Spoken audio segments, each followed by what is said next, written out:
Salut à tous et bienvenue dans les interviews de SMEO, l'émission qui vous permet de découvrir des personnes dans n'importe quel domaine, y compris le catch. En l'occurrence, mon invité aujourd'hui est une personnalité du catch avec à peu près une dizaine d'années de carrière. Aujourd'hui, nous accueillons, certes, c'est un de mes amis, mais j'avais envie de vous le faire découvrir. Il s'agit aujourd'hui de Joe X. Salut Joe. Eh ben, salut SMEO et bonjour tout le monde. Alors, moi, je te connais déjà depuis quelques années, mais le but de cette interview sera de te présenter, sera d'expliquer ta carrière, ton parcours, tes avis sur le monde du catch actuel. Enfin, voilà, un truc très simple, hein, vraiment en mode relax, quoi. Eh ben, écoute, il n'y a pas de souci, je suis là, je suis dispo, je suis prêt à répondre. Alors, on va commencer par le début, ce serait en même temps plus logique.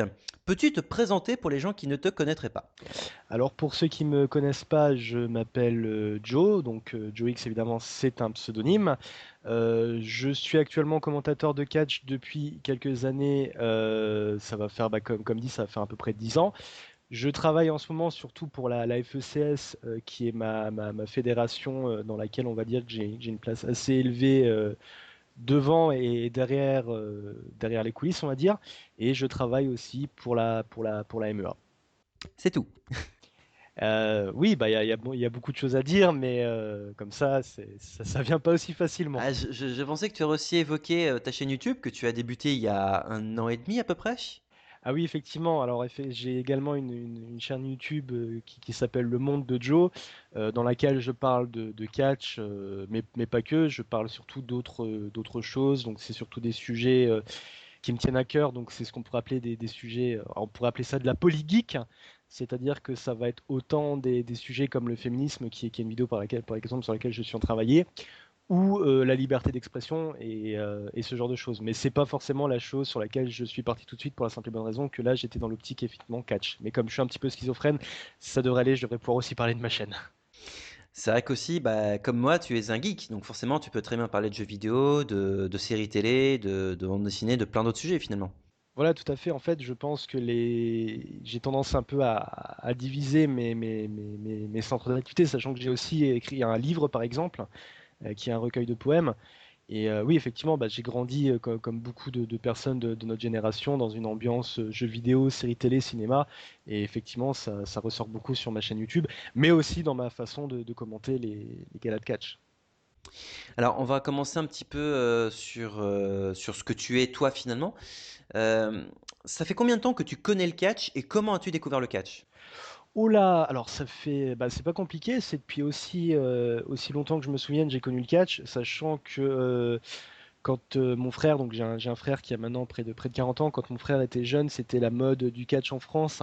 Et même s'il n'était pas vraiment fan, bah, il était un peu comme tous les gamins de l'époque à collectionner les cartes en français. Donc par exemple, pendant longtemps, pour la petite histoire, le catcheur que tout le monde connaît sous le nom d'Ultimate Warrior, je le connaissais sous le nom de Guerrier Ultime. Et je dis bien Guerrier Ultime et pas Guerrier Ultime, pour la simple et bonne raison que bah, quand j'étais jeune, j'entendais guerrier ultime, mais moi, avec mon cerveau d'enfance, ça s'est transformé en guerrier ultime.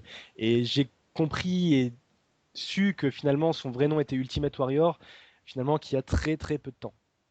Mais encore avant ça, donc je parlais de mon frère, mais encore avant ça, j'ai plus ou moins on va dire le catch dans mon ADN, dans mon sang, pour la simple et bonne raison que mon père était à l'époque fan du catch, l'âge d'or du catch français. Et toujours pour la petite histoire et pour la petite anecdote, à l'époque, il a eu l'occasion de boire un verre après un gala en France, dans sa Marne natale, avec un catcheur qui serait connu quelques années plus tard sous le nom d'André le Géant.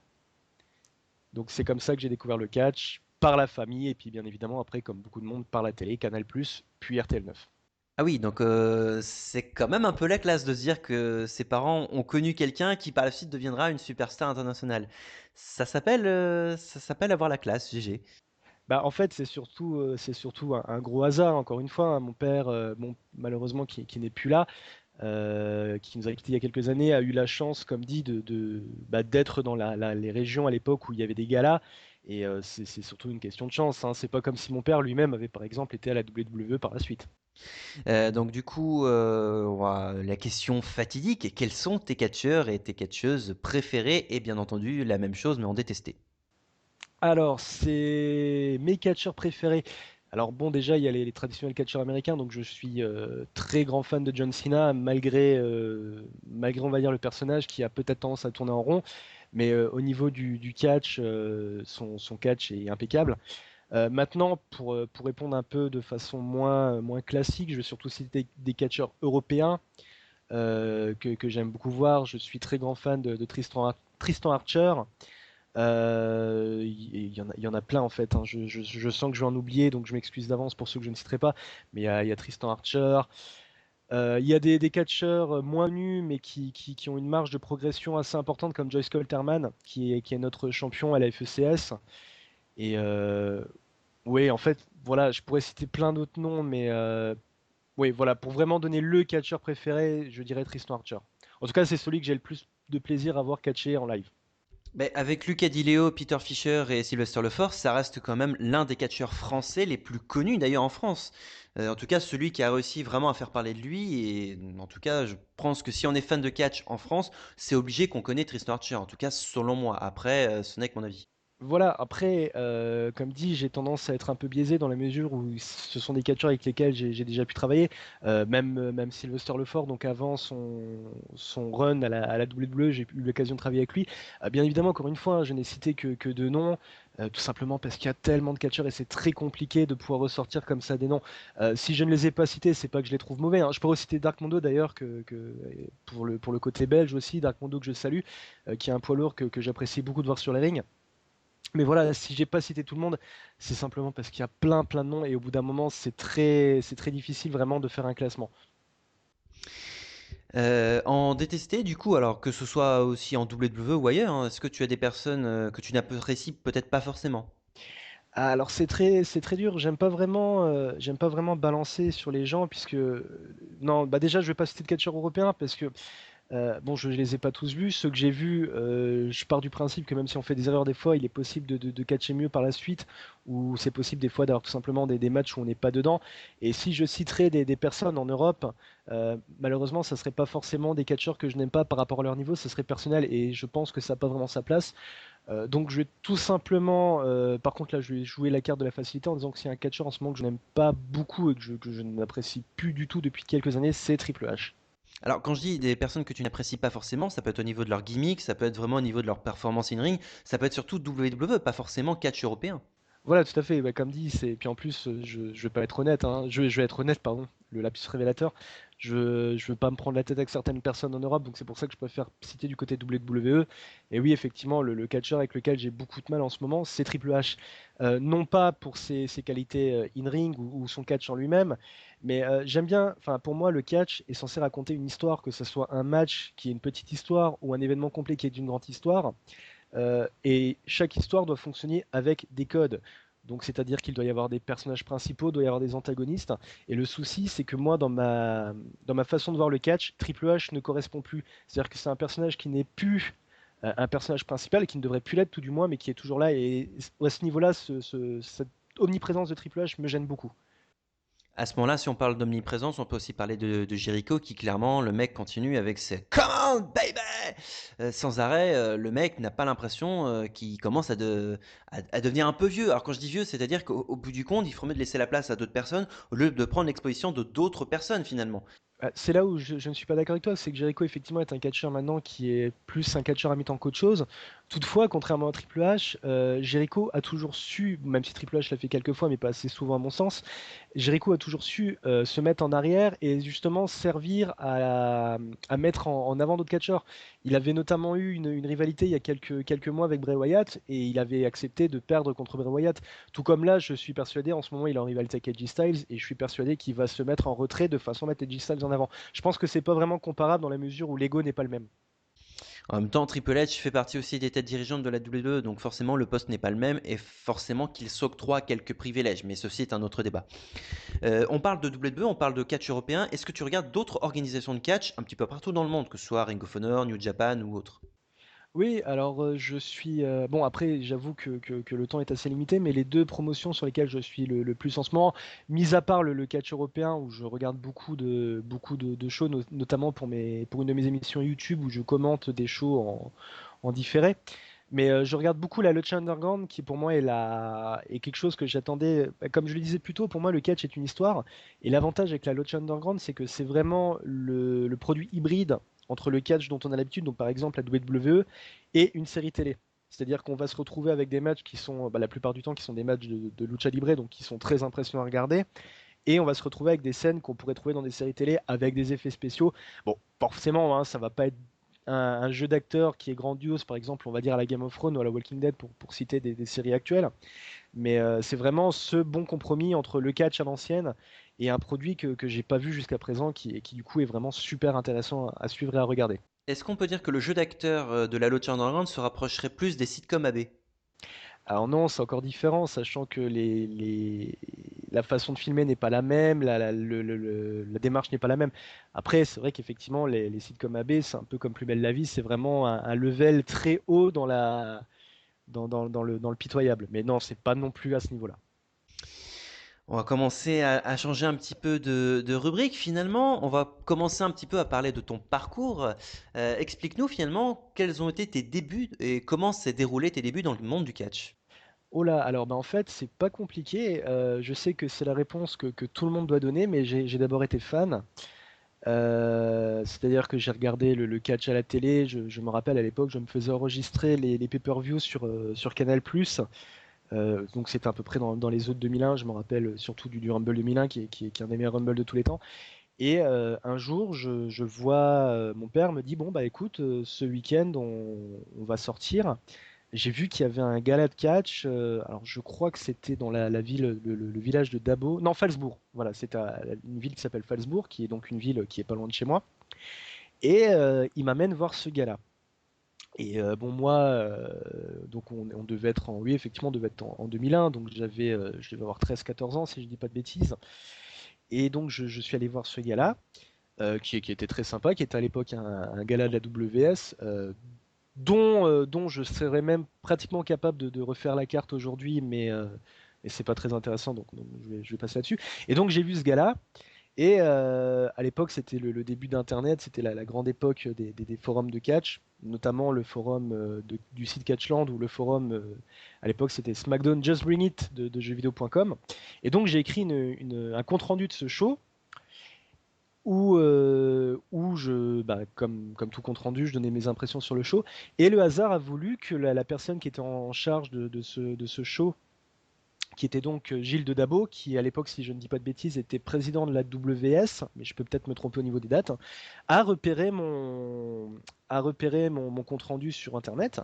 Alors comment il a fait ça, je ne sais pas, mais bon, je ne sais pas. Et il m'a dit, Comment il a fait? Peut-être en se connectant à Internet et en regardant directement ton compte rendu. Ça semble aussi logique. oui, tout à fait, mais sachant que je vois mal Gilles de Dabo sur un forum de catch. À mon avis, ce qui a dû se passer, c'est que des catcheurs de la promotion étaient donc sur Internet et et ont dû lui dire, tiens, il y a un petit jeune qui a écrit ça. Et donc, suite à ça, en fait, le hasard a voulu qu'il connaisse un ami à moi, qui lui n'était pas sur Internet, donc ça ne pouvait pas être lui qui lui avait donné ce lien donc pour ce compte rendu. Et après, les choses en entraînent une autre. On a pris contact, on a discuté. Il m'a proposé de devenir journaliste pour le site de la WS.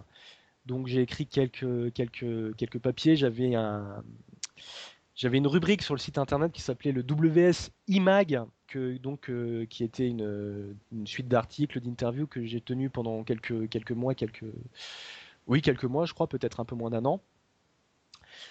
Suite à ça, j'ai commencé à me faire un petit peu connaître sur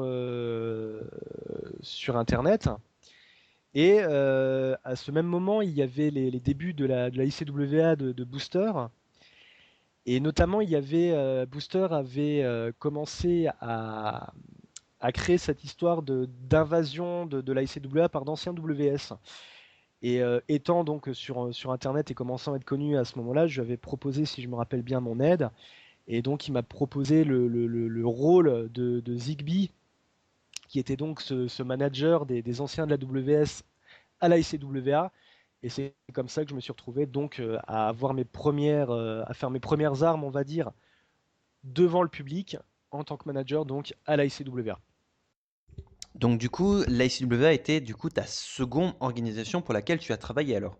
Ça a été effectivement la deuxième organisation pour laquelle j'ai travaillé en tant donc que travailleur, mais ça a été la première qui m'a mis sur le devant de la scène, en quelque sorte. Comment t'as vécu du coup le fait d'être pour la première fois sur un show de catch, non pas en tant que spectateur, mais de l'autre côté de la barrière finalement?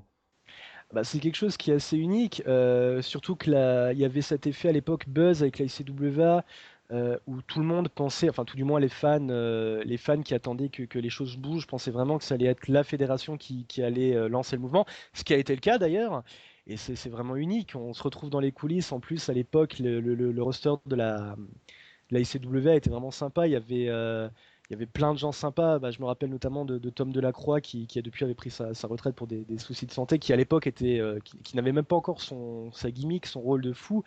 Dans les vestiaires, il y avait plein de monde. Pareil, je pourrais en citer des tonnes. Il me semble qu'il y avait déjà Sturiken qui était dans les coulisses. Ou non, non, non, lui était encore fan à l'époque. Mais non, c'était quelque chose de malade. Surtout que même en tant que fan, c'était ça, enfin en tant oui, parce que j'étais toujours fan, je le suis toujours d'ailleurs, mais en tant que personne qui passait de fan à worker, bah, il y avait aussi cette fierté de voir justement des personnes qui étaient encore fans, qui étaient des potes. On peut par exemple citer bah, Marco Bandidas qui maintenant est à la WS. C'était sympa de dire bon bah écoutez les mecs, je suis désolé, j'ai fait le chemin en voiture avec vous, mais ce que je vous ai pas dit c'est que bah, j'allais être sur la carte et que bah voilà maintenant ça y est j'étais un des workers tout simplement quoi. Ah, parce que en fait, tu as fait le chemin avec eux en voiture, mais eux-mêmes ne savaient pas que tu étais en fait sur la carte. Oui, voilà, tout à fait. En fait, c'était un show dans le Nord. Je me rappelle, on avait fait le chemin de Strasbourg. Je crois que Colby était dans la voiture. Donc, Yann Colby, qui maintenant, à qui je passe un salut, qui est un de mes mentors, on va dire, dans le monde du catch, en quelque sorte. Mais oui, effectivement, on avait fait le chemin en voiture et puis on parlait du show dans la voiture. Moi, bien évidemment, je gardais la surprise et bah, je crois que j'étais le seul dans la voiture qui était au courant, peut-être. On était peut-être deux dans la voiture, mais je ne suis pas sûr.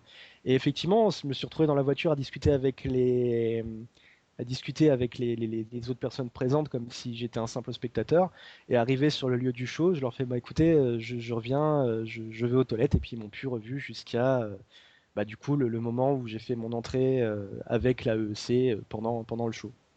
C'est assez étrange comme choix de leur faire cette surprise-là finalement. Donc, Bah, j'ai une certaine vision du catch déjà à l'époque et bah, surtout je voulais pas bon je voulais que ce soit une surprise. Non pas que je voulais forcément les surprendre en leur disant après, hey, je suis là, mais je partais du principe que c'est quand même beaucoup plus sympa, d'autant plus en voyant la nature de la storyline dans laquelle j'étais, de ne rien dire au final. après ce show ICWA, que s'est-il passé pour toi par la suite? Alors ben après ce show ICWA, il y en a eu quelques-uns assez sympathiques, toujours dans cette histoire de la EEC, donc l'élite du catch européenne. J'ai fait quelques shows, notamment j'ai fait un show sur lequel était présent Vampiro, qui était en 2005, je crois, qui s'appelait la Nuit du Vampire. Un show sur lequel, bah, d'ailleurs à l'époque, je travaillais entre guillemets en rivalité. Enfin, en rivalité, j'étais le manager des catcheurs qui étaient en rivalité avec Marc Mercier, le fameux. Suite à ça, bah, la EEC s'est terminée. La EEC s'est plus ou moins terminée avec le départ de certains catcheurs, l'arrêt de certains autres. Et finalement, le personnage de Zigby, qui donc était mon personnage de manager, a eu une fin, je crois que c'était Révolution 3. Et du coup, après, on ne m'a plus vu à la ICWA pendant quelques temps. Et du coup, après la ICWA, que s'est-il passé? Après la ICWA, j'ai commencé en parallèle à la fin de ma carrière sur la ICWA, à me mettre en forme pour pouvoir monter sur le ring, sachant que ça me semblait être la suite logique. Donc je me suis beaucoup entraîné à l'école de catch qui existe toujours, qui est l'école de catch de Dabo, dont l'entraîneur à l'époque était Gilles de Dabo justement. Et malheureusement, à cause de ma condition physique qui était pitoyable et à cause d'ennuis de santé, malheureusement, j'ai jamais pu monter sur le ring. Mais petit à petit, j'ai commencé à développer un certain intérêt bah, justement pour le rôle de manager. Et on a pu me voir notamment en Belgique, D'abord en tant que fan, à des shows en Belgique. J'ai commenté une fois, après avoir gagné un concours, à la ICWA, un match avec Christophe Ajus, mais c'était assez catastrophique, sachant qu'à l'époque, je n'avais pas vraiment l'habitude du commentaire. Et voilà, en fait, ma petite vie de fan a continué quelques mois jusqu'au jour où Gilles de Dabo m'a recontacté et m'a dit écoute, est-ce que ça te dirait d'être commentateur? Et bah, j'ai fait bah écoute, banco. Mais il était au courant que tu avais d'abord fait un commentaire avec Christophe à la ICWA? Non, pas vraiment. En fait, sachant que le commentaire avec Christophe, c'était juste comme dit, j'ai pas été vraiment ce qu'on pourrait appeler booké. C'était dans le cadre d'un festival de catch. Je crois que c'était Fan de catch qui avait été organisé où l'après-midi il y avait un concours un quiz catch que j'ai remporté. Et en fait, je me suis retrouvé à co-commenter en tant que simple fan qui avait gagné un concours et non pas en tant que personne bookée ou en tant qu'invité spécial, hein. J'étais un simple fan qui avait gagné un concours. Oui, mais du coup, ça veut dire que tu avais quand même commenté, même si c'était en tant que simple fan, tu avais quand même. Ça a été ta première expérience en tant que commentateur de show de catch finalement.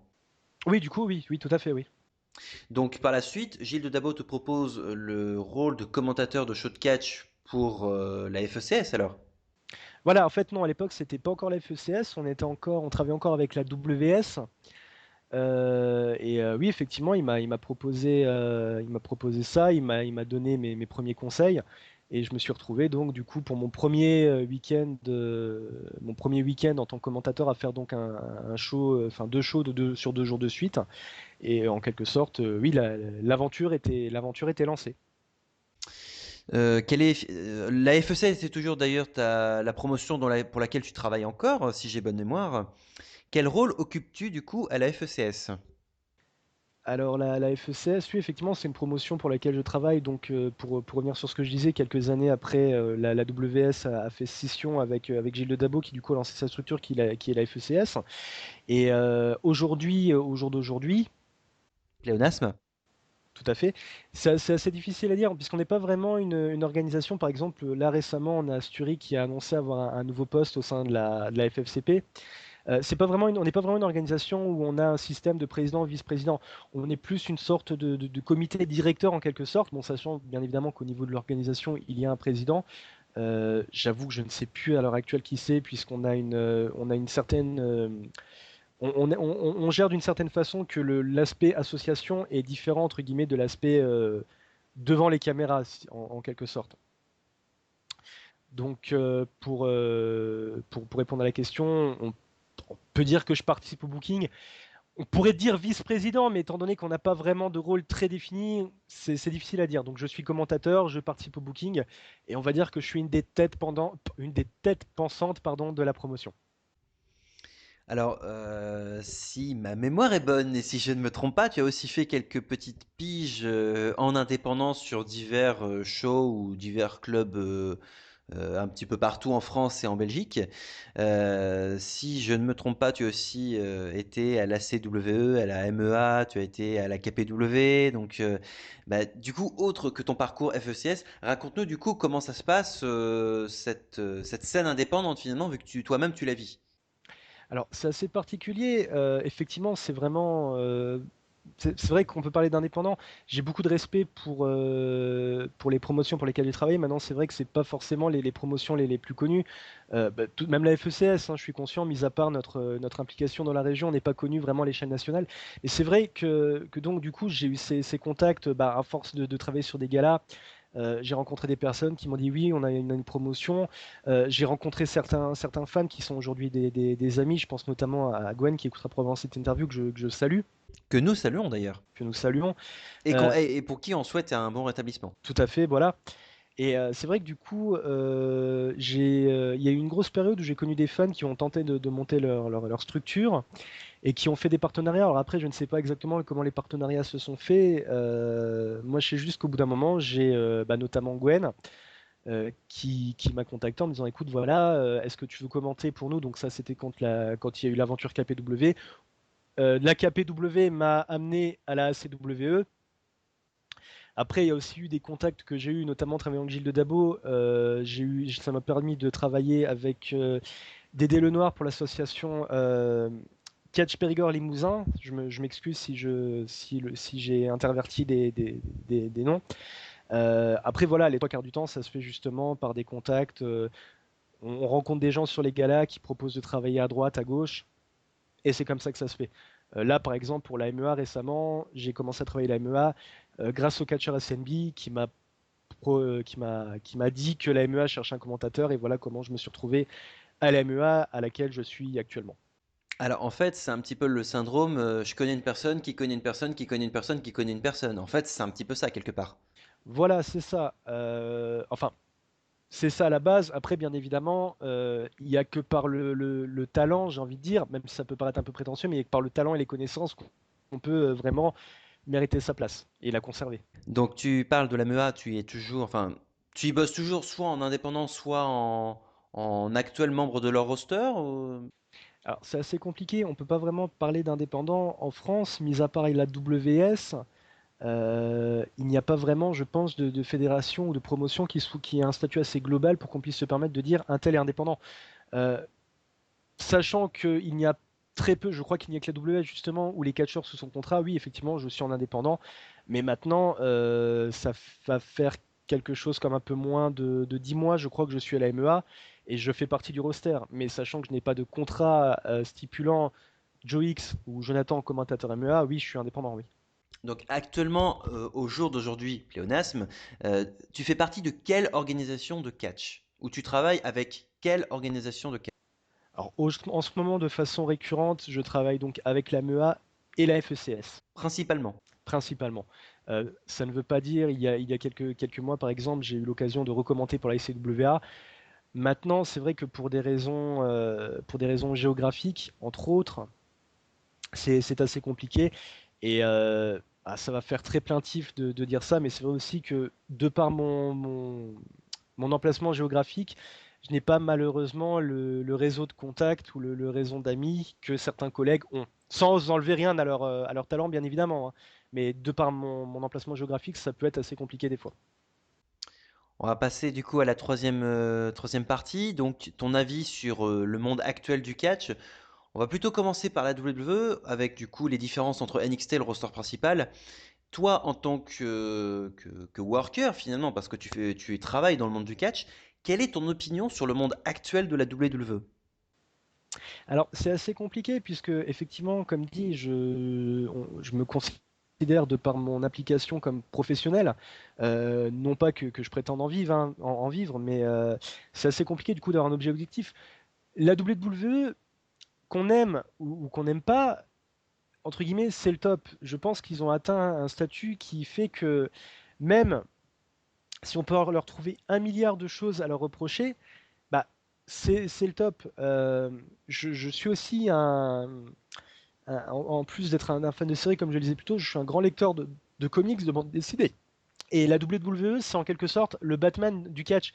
C'est-à-dire que même s'il va y avoir des moments où ça va être un petit peu plus chiant, un petit peu plus lourd, ça reste le top.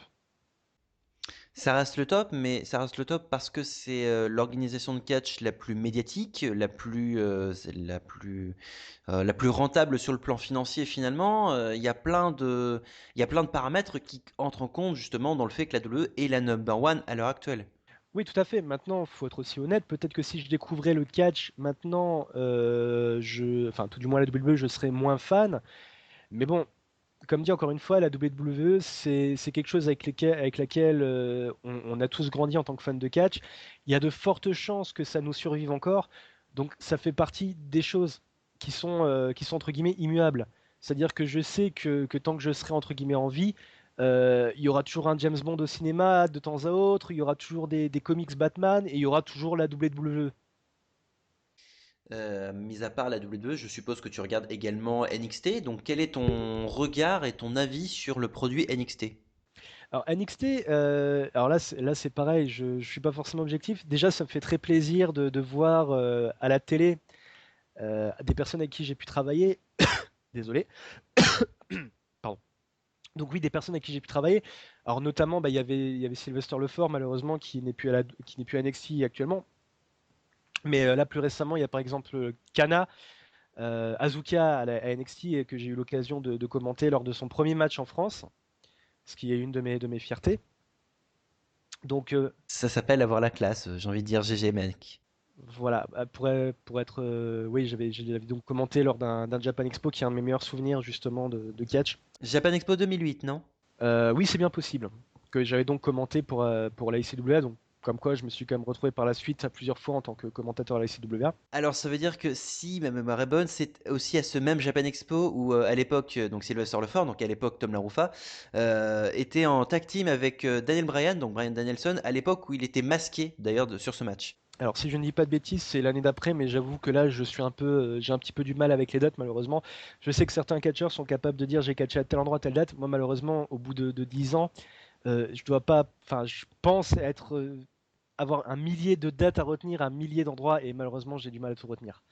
Mais en tout cas, déjà avoir la fierté d'avoir pu commenter des noms qui par la suite, quelques années plus tard, seront à la WWE, ça s'appelle avoir la classe. Ça, c'est quand même bien joué. Bravo mec.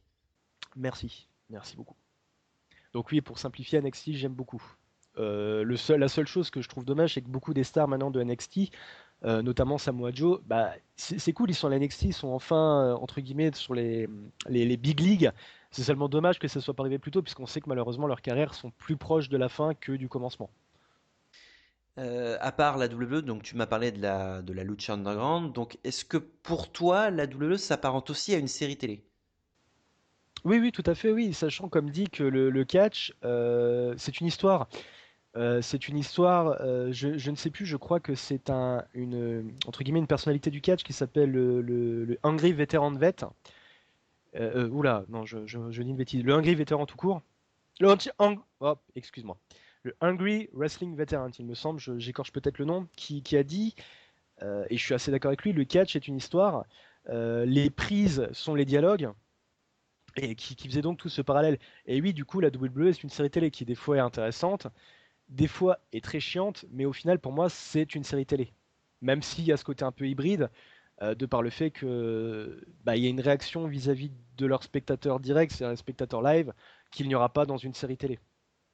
Alors, avant de passer du coup à la dernière rubrique, j'aimerais quand même te poser une question parce que c'est quelque chose que j'ai en tête déjà depuis le début. Tu me parles de ton parcours en tant que commentateur, mais finalement, quelles ont été les difficultés lors de ton parcours en tant que commentateur? Qu'est-ce qui a été le plus facile ou le plus difficile à faire? Alors déjà, le plus difficile, ça a été de passer de Jonathan, à l'époque, Jonathan, jeune adolescent geek, boutonneux et limite obèse et très introverti, entre guillemets, à bah, Joe X qui fait le show, qui plaisante, qui hésite pas à se moquer de lui-même. Ça, c'est très compliqué. Comme je le disais en plaisantant en début d'émission, je suis limite schizophrène, donc ça aide. Mais passer de la personne qu'on voit dans la rue qui marche en regardant par terre à quelqu'un justement qui va devoir être là, faire le show, c'est pas super facile. D'autant plus que les premières fois où j'ai dû commenter, je m'en rappellerai toute ma vie. La première fois, j'ai été mis au micro avec Flash Gordon, qui, malgré tout ce qu'on pourrait dire de lui, est quand même entre guillemets, un professionnel qui connaît son travail. Qu'on l'apprécie ou pas n'est pas la question. Mais du coup, j'ai dû, entre guillemets, déjà m'imposer pour pas qu'on m'ignore, hein, pour pas faire juste figuration. Donc ça, c'est une difficulté. Qui plus est, le premier gala que j'ai fait à l'époque, je me rappellerai toute ma vie, donc le premier week-end, en 2 jours, on a eu quelque chose comme 3000 personnes. Et quand c'est son deuxième jour de commentaires, qu'on regarde le public arriver, qu'on se dit il n'y a personne, qu'on tourne la tête, qu'on regarde de nouveau du coup et que là on voit que la salle est blindée, ça fait quelque chose. C'est pas forcément facile de passer, bah, justement de se dire bon bah ça y est, maintenant il va y avoir 2000 personnes, 1000 personnes qui vont regarder, qui vont regarder ce que tu vas faire, qui vont t'écouter surtout. Donc c'est pas forcément évident de passer de Jonathan le geek entre guillemets, d'ailleurs le geek c'est resté mon surnom depuis cette époque, à Joe X le présentateur. Quel a été le shoot catch qui t'a le plus marqué dans ta carrière de commentateur? Alors, je pense il y en a deux à ex aequo. Il y a donc ce fameux deuxième show qui était à Colmar, je crois, qui était un show à Colmar, qui était donc à l'époque un show WS. Ah non, pardon, je dis une bêtise, il y en a vraiment trois ex aequo. Il y a donc ce show à Colmar qui était le deuxième show que j'ai fait. Il y a eu un show quelques années plus tard dans ma ville natale, à Sarrebourg, un show WS, où là j'ai vraiment eu la fierté de voir, bah déjà de voir des amis à moi qui sont venus me voir, de voir mon père qui était aussi présent, qui était encore fan de catch. Bon, lui, j'avais plus l'habitude puisqu'il m'accompagnait souvent en gala. Mais du coup, d'avoir ce sentiment d'être chez soi, quoi. C'est-à-dire, je me rappellerai toujours ce détail, la salle dans laquelle on présentait ce gala, qui d'ailleurs avait été une réussite, qui avait une carte bien sympa, qui était encore un gala WS à l'époque. La salle était tellement proche de chez moi que je pouvais accéder à mon Wi-Fi de la salle. Ce qui était assez marrant, et du coup, vu que le show était bien, c'était bien. Et sinon, donc le troisième, du coup, ex aequo, meilleur souvenir que j'ai, je pense que c'est ce show ICWA à Japan Expo, pour la simple et bonne raison que bah, un Joe X qui commente en plein milieu d'une convention de geek, j'étais chez moi en quelque sorte. Qu'est-ce qui pour toi est le plus facile ou la chose à laquelle tu prends le plus de plaisir? Être commentateur ou être manager? Oh, c'est compliqué, c'est très compliqué. En tant que manager, donc j'ai essentiellement, et fait d'ailleurs que ça, manager en tant que heal, que méchant.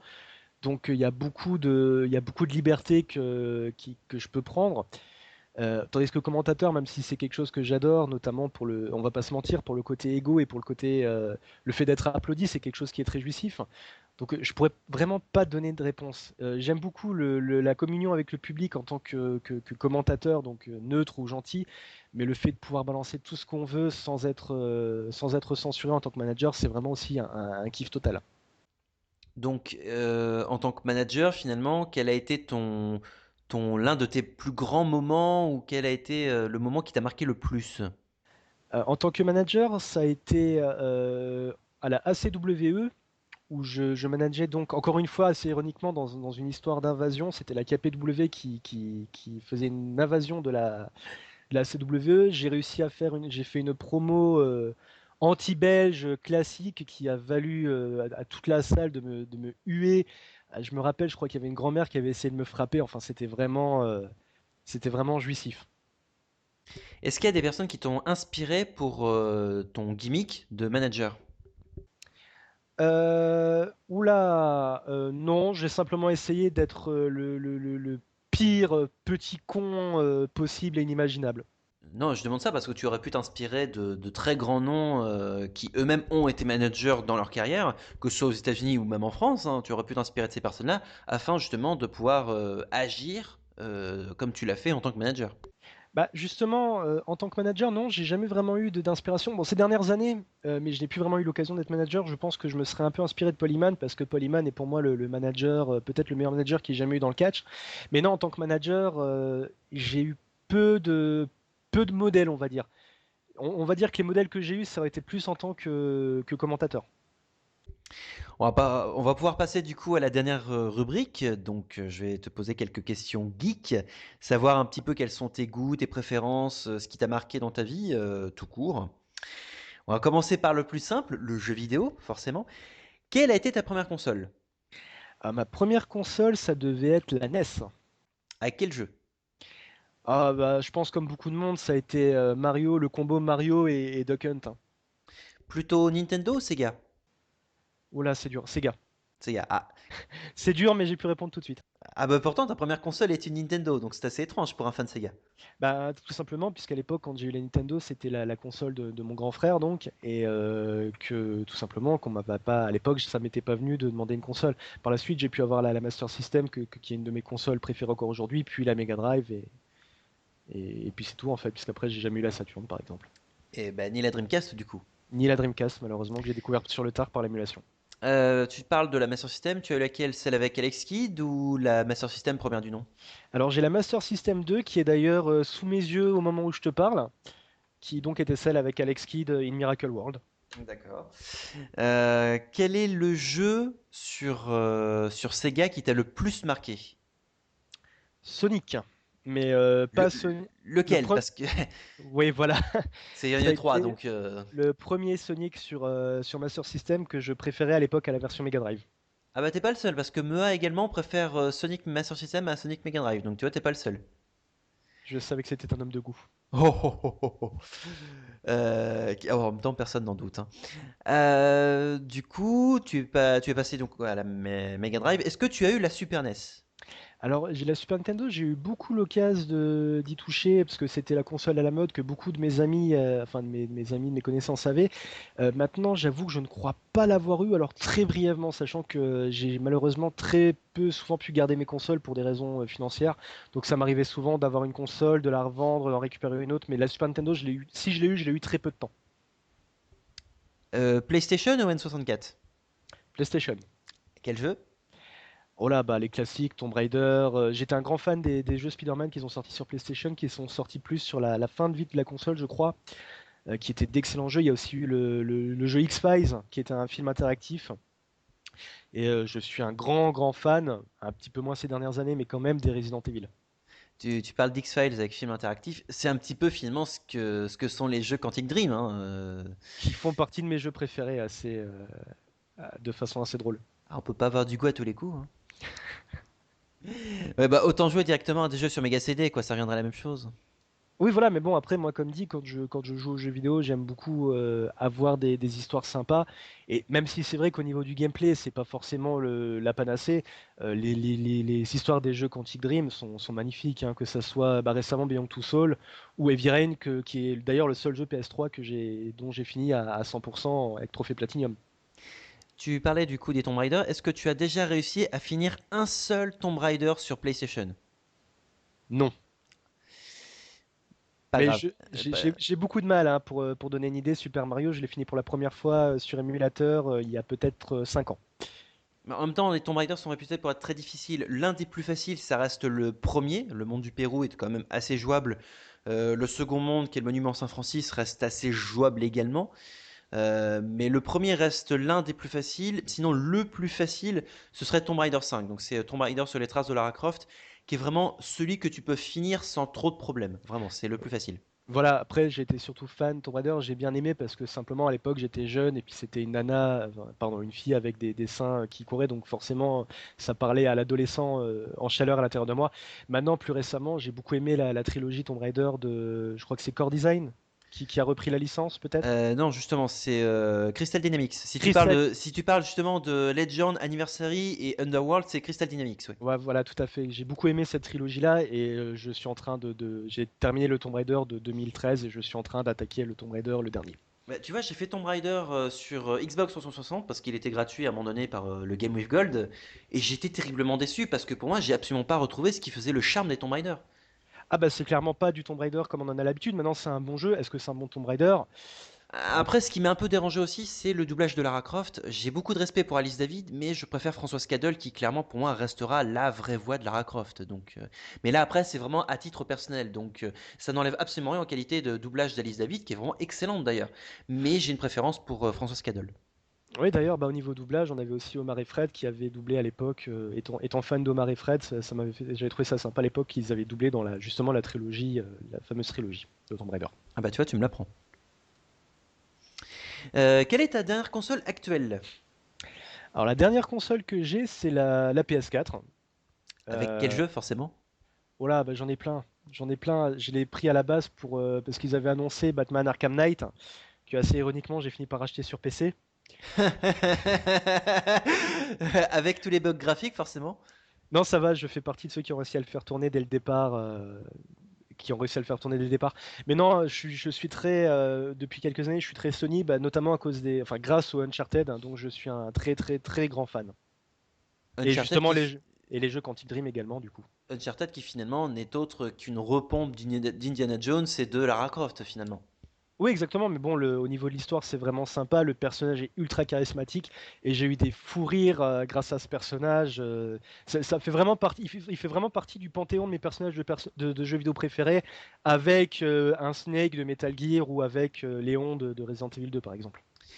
Alors, question très facile. Est-ce que tu es plutôt Super Smash Bros ou PlayStation All-Star Battle Royale? Super Smash Bros.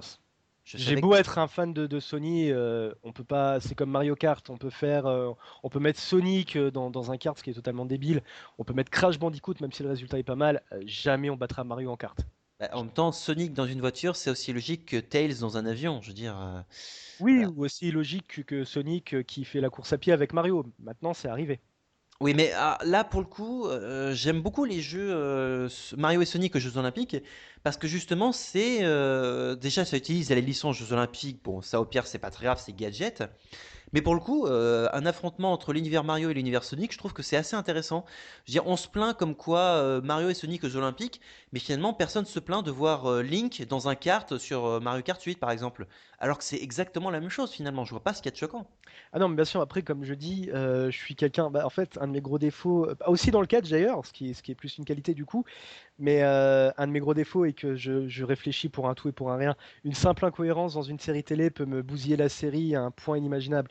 Maintenant, c'est vrai qu'effectivement, les jeux, j'ai rien contre eux. C'est juste que voir Mario qui fait la course avec Sonic, c'est comme si je voyais Superman se battre avec Batman. C'est évident qu'il va gagner, Batman. Ah, je ne dirais rien, je ne dirais rien. Parce que, disons qu'on a chacun notre avis là-dessus. Moi, personnellement, je j'ai rien contre. Au contraire, je suis plutôt satisfait de cette idée. Parce que déjà, c'est. Alors, certes, c'est un mariage contre nature. Parce que moi, je suis un pro Mega Drive, je suis un pro fan Sega. Mais il y en a d'autres, c'est des fans Nintendo, c'est des pro Nintendo, des pro Super NES. Et voir ça aussi, c'est une hérésie. Mais après, bon, ben, je peux comprendre. À un moment donné, les Bah, mentalités changent. bien sûr, après, pour placer la chose, je vais avoir 30 ans, et je pense que les trentenaires, bah, notamment le joueur du grenier en parlait, il me semble, dans une vidéo, à l'époque, Sonic et Nintendo, bah, c'était vraiment la guerre.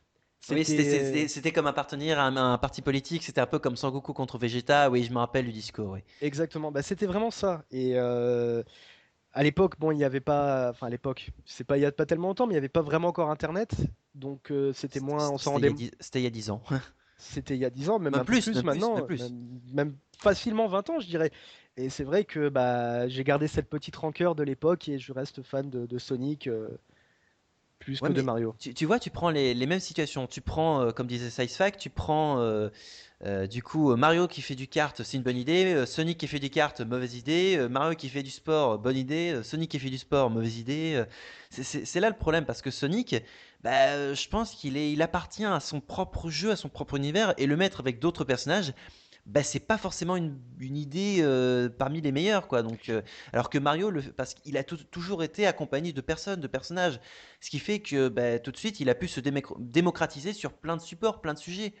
Donc peut-être que ça a plus aidé avec Mario qu'avec Sonic. Et le fait aussi que Mario soit plus proche d'un être humain que de Sonic, bah, peut-être que ça permet aussi aux joueurs de plus se familiariser avec Mario qu'avec Sonic.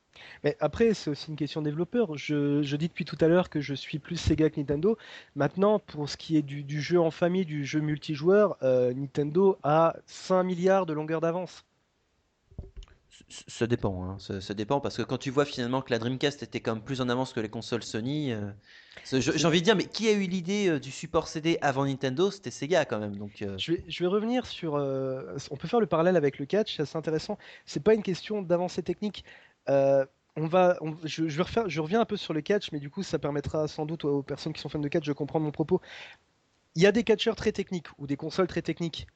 Pourtant, on aura beau faire et dire ce qu'on voudra, la grosse légende du catch, malgré ce que veut dire la WWE et malgré le fait que certains ne peuvent ne pas l'aimer, c'est Hulk Hogan.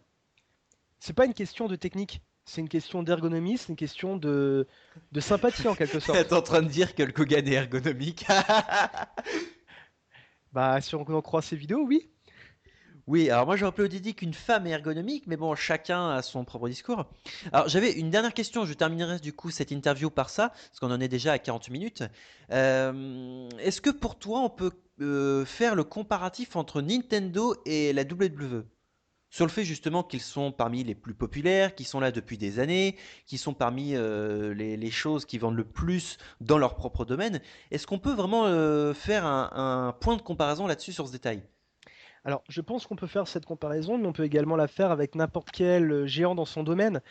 On peut la faire avec, admettons, on peut la faire avec McDonald's, qui a tout tenté, qui a tenté de faire des films, qui a tenté de faire des jeux Ah non, vidéo. mais ils ont pas tenté, ils ont fait un film, hein, je précise. Voilà, on peut, en fait, je pense que n'importe quelle marque qui arrive à un certain point, euh, Microsoft?